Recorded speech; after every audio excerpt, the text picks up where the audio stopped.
Background score soft melancholic വയലിനോ flute. Narration. ചില പ്രണയങ്ങൾ അങ്ങനെയാണ്, പെയ്തു തോരാത്ത മഴ പോലെ. അത് നമ്മുടെ ഉള്ളിൽ എന്നും നനവായി പടർന്നു കിടക്കും.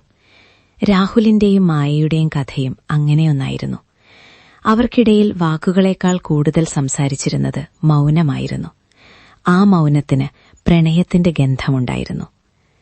Scene 2, the meeting. Background score uplifting acoustic guitar. Narration. ഒരു പഴയ തറവാടിന്റെ ഉമ്മറത്ത് വെച്ചാണ് രാഹുൽ ആദ്യമായി മായയെ കാണുന്നത്. അവളുടെ കണ്ണുകളിലെ തിളക്കം കണ്ടപ്പോൾ തന്നെ അവൻ അറിഞ്ഞിരുന്നു ഇത് വെറുമൊരു കണ്ടുമുട്ടലല്ലെന്ന്. Dialogue voice over style. Maya, ഈ പേര് നിനക്ക് ചേരും.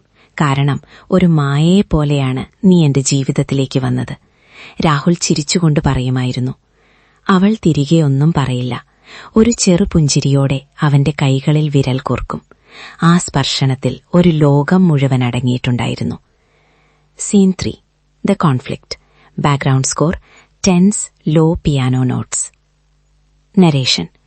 പക്ഷേ വിധി എപ്പോഴും പ്രണയിക്കുന്നവർക്കൊപ്പമാകണമെന്നില്ലല്ലോ. വീട്ടുകാരുടെ എതിർപ്പും സാഹചര്യങ്ങളും അവർക്കിടയിൽ വൻ മതിലുകൾ തീർത്തു. മായയ്ക്ക് മറ്റൊരു വിവാഹം ഉറപ്പിക്കപ്പെട്ടു. യാത്ര പറയാൻ നേരം മായയുടെ കണ്ണുകൾ നിറഞ്ഞു തുളുമ്പുന്നുണ്ടായിരുന്നു. ഡയലോഗ് മായയുടെ വോയിസ്. രാഹുലേട്ട, നമ്മൾ കണ്ടുമുട്ടേണ്ടിയിരുന്നില്ല എന്നെപ്പോഴെങ്കിലും തോന്നിയിട്ടുണ്ടോ? എങ്കിൽ ഈ വേദനയുണ്ടാവില്ലായിരുന്നല്ലോ. Dialogue Rahul's voice. ഇല്ല മായേ, ഈ വേദനയേക്കാൾ വലുതാണ് നിന്നെ പ്രണയിച്ചപ്പോൾ എനിക്ക് കിട്ടിയ സന്തോഷം. നീ എവിടെയായിരുന്നാലും ആരുടെ കൂടെയായാലും ഈ രാഹുലിന്റെ ഉള്ളിൽ നീ എന്നും ഉണ്ടാകും. Scene 4, the climax, the emotional peak. Background score high pitched emotional cello. Narration. വർഷങ്ങൾ കടന്നുപോയി. രാഹുൽ ഇപ്പോഴും ആ പഴയ തറവാടിന്റെ ഉമ്മറത്തിലിരിക്കാറുണ്ട്. മായയുടെ വിവാഹം കഴിഞ്ഞു. അവൾ മറ്റൊരു നഗരത്തിൽ ജീവിതം പടുത്തുയർത്തി. പക്ഷേ അവർ പരസ്പരം അയക്കാത്ത കത്തുകൾ ഇന്നും അവരുടെ മനസ്സിൽ ബാക്കിയുണ്ട്. ഒരിക്കൽ ആകസ്മികമായി അവർ വീണ്ടും കണ്ടുമുട്ടി, ഒരു ഹോസ്പിറ്റൽ ഇടനാഴ്ചയിൽ വെച്ച്. മായയുടെ കയ്യിലൊരു ചെറിയ കുഞ്ഞുണ്ടായിരുന്നു. അവനെ കണ്ടപ്പോൾ അവൾ നിശ്ചലയായി നിന്നുപോയി. Dialogue voice over. അവർ തമ്മിൽ ഒന്നും സംസാരിച്ചില്ല. പക്ഷേ ആ കണ്ണുകൾ 1000 കഥകൾ പറയുന്നുണ്ടായിരുന്നു. മായയുടെ കുഞ്ഞ് രാഹുലിന്റെ വിരലിൽ പിടിച്ചപ്പോൾ വർഷങ്ങൾക്ക് മുൻപ് മായ തന്ന അതേ സ്പർശനം അവൻ തിരിച്ചറിഞ്ഞു. Scene 5, conclusion. Background score fading out slowly. Narration.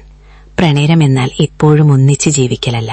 ചിലപ്പോൾ ഒരാൾക്ക് വേണ്ടി മറ്റൊരാൾ ഒഴിഞ്ഞു മാറുന്നതും അവരുടെ സന്തോഷത്തിൽ ദൂരെ നിന്ന് സന്തോഷിക്കുന്നതുമാണ് യഥാർത്ഥ പ്രണയം. നിലാവുറങ്ങാത്ത രാത്രികളിൽ ആ പഴയ ഒരു തിരക്കേറിയ റോഡ്, വാഹനങ്ങളുടെ ശബ്ദവും ആളുകളുടെ തിരക്കുമൊക്കെയായി എല്ലാം വേഗത്തിൽ മുന്നോട്ടു പോകുന്ന ജീവിതം. ആ തിരക്കിനിടയിൽ ഒറ്റയ്ക്കായി ജീവിച്ചിരുന്നത് നിഖിലായിരുന്നു. ഒരു പ്രൈവറ്റ് കമ്പനിയിൽ ജോലി ചെയ്യുന്ന നിഖിലിന്റെ ജീവിതം വളരെ സാധാരണമായിരുന്നു.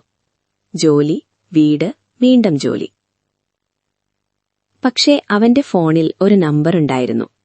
അവൻ ഒരിക്കലും ഡിലീറ്റ് ചെയ്യാത്ത ഒരു നമ്പർ. അത് അനുപമയുടെ നമ്പറായിരുന്നു.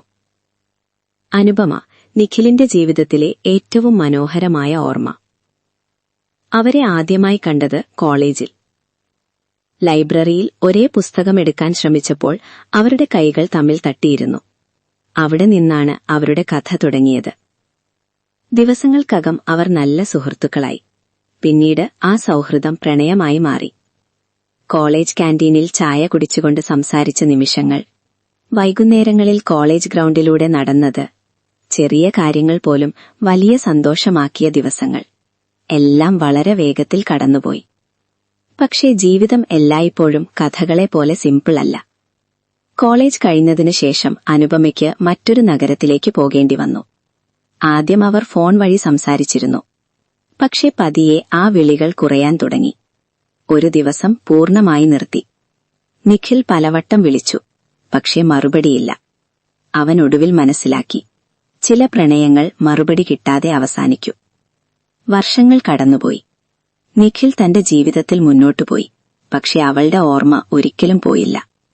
ഒരു ദിവസം രാത്രി, മഴ പെയ്യുന്ന സമയം, അവന്റെ ഫോൺ മുഴങ്ങി. അപരിചിത നമ്പർ. നിഖിൽ ഫോൺ എടുത്തു. ഹലോ. അവിടെ നിന്നൊരു ശബ്ദം. നിഖിൽ. അവൻ മിണ്ടാതെയായി. അത് അനുപമയുടെ ശബ്ദമായിരുന്നു. എങ്ങനെയിരിക്കുന്നു? അവൾ ചോദിച്ചു. നിഖിലിന് എന്തു പറയണമെന്നറിയില്ല. നന്നായി. നീ? അവൻ പറഞ്ഞു. അവൾ കുറച്ചു നിമിഷം മിണ്ടാതെയിരുന്നു. നിന്നോട് സംസാരിക്കാൻ ഞാൻ വളരെ വൈകി, അവൾ പറഞ്ഞു. എന്തുകൊണ്ട്? നിഖിൽ ചോദിച്ചു. അവൾ മൃദുവായി പറഞ്ഞു. ജീവിതം എന്നെ വളരെ ദൂരെയാക്കി, പക്ഷെ നിന്നെ ഞാൻ ഒരിക്കലും മറന്നില്ല. ആ വാക്കുകൾ നിഖിലിന്റെ ഹൃദയം സ്പർശിച്ചു. അവരേറെ നേരം സംസാരിച്ചു. പഴയ ഓർമ്മകൾ, ചിരികൾ, ചെറിയ നിശബ്ദതകൾ. അവസാനം അനുപമ പറഞ്ഞു, നാളെ ഞാൻ നിന്റെ നഗരത്തിൽ വരുന്നു. അടുത്ത ദിവസം വൈകുന്നേരം നിഖിൽ ഒരു കഫേയിൽ കാത്തിരുന്നു. വാതിൽ തുറന്നു. അവൾ അകത്തു വന്നു. അനുപമ. വർഷങ്ങൾ കഴിഞ്ഞിട്ടും അവളുടെ ചിരി അതേപോലെ തന്നെയായിരുന്നു. അവൾ അവന്റെ മുന്നിലിരുന്നു. ഇത്ര വർഷങ്ങൾക്ക് ശേഷം, അവൾ പറഞ്ഞു. നിഖിൽ ചിരിച്ചു. ചില ആളുകൾ വൈകിയെത്തും, പക്ഷെ അവർ ശരിയായ സമയത്താണ് വരുന്നത്. അവൾ